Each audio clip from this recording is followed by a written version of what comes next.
संसद की कार्यवाही में राज्यसभा के भीतर आज हंगामा हो गया। समाजवादी पार्टी सांसद जया बच्चन की सभापति जगदीप धनखड़ से बहस हो गई, जिसके बाद विपक्षी सांसदों ने वॉकआउट किया। इसके बाद सभी महिला सांसदों के साथ जया बच्चन ने मीडिया से बात भी की। वहीं जब वह पत्रकारों से बात कर रही थी, उनके पास में ही कांग्रेस पार्टी की पूर्व अध्यक्ष सोनिया गांधी खड़ी थी। एक बार की यह दृश्य काफी हद तक वे कनेक्शन याद दिला देता है जो जया बच्चन और गांधी परिवार के बीच का भी था।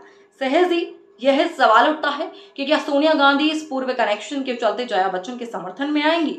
सभापति से जया ने सदन में आज दो टूक कहा कि आपकी टोन ठीक नहीं है। इसके बाद उन्होंने कहा कि मैं एक कलाकार हूं, बॉडी लैंग्वेज समझती हूं, एक्सप्रेशन समझती हूं, सर मुझे माफ करिएगा, मगर आपका टोन जो है वह ठीक नहीं था। इसके बाद धनखड़ ने कहा कि मैं जानता हूं कि कैसे निपटना है। जया बच्चन ने ऐसा कहने के बाद सभापति धनखड़ उखड़ गए। उन्होंने कड़ी आपत्ति जताते हुए कहा कि आप बैठ जाएं। उन्होंने कहा कि मुझे पता है कि कैसे निपटना है। जया जी, आपने बड़ा सम्मान हासिल किया है।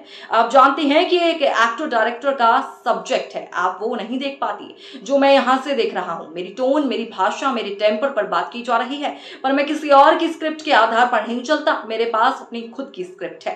बाद में जया बच्चन ने संसद के बाहर ही मीडिया से बात की और कहा जो चेयर से कहा जाता है वो ठीक है, अगर चेयर से बाहर है तो वह भी एक आम इंसान, एक आम एमपी, वो हमारे अन्नदाता तो नहीं।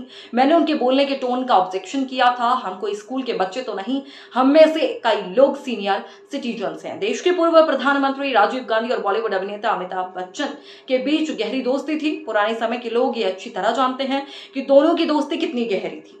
किताबों और तमाम लेखों के मुताबिक राजीव गांधी के कहने पर ही स्टार अमिताभ बच्चन ने राजनीति में कदम रखा था। सोनिया गांधी तो अमिताभ को अपना भाई मानती थी। बताया जाता है कि सोनिया गांधी जनवरी 1966 में नई दिल्ली के पालम एयरपोर्ट पहुंची, तब उन्हें रिसीव करने के लिए खुद अमिताभ बच्चन एयरपोर्ट गए थे। यह वह समय था जब सोनिया गांधी और राजीव गांधी का विवाह नहीं हुआ था। राहुल गांधी और प्रियंका गांधी अमिताभ बच्चन को मामू कहा करते थे। I'll tell you what happened is, जो कहा जाता है चेयर से, ठीक है, वो चेयर पे बैठे हैं, अलाउड है। अगर वो चेयर से बाहर हैं तो वो भी आम एमपी की तरह हैं, वो हमारे अन्नदाता तो है नहीं। I objected to the tone used by the chair. We are not school children.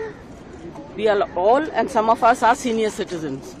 I was upset with the tone, and especially when LOP stood up to speak, he had switched off the mic. How can you do this? ये तो परंपरा के खिलाफ है।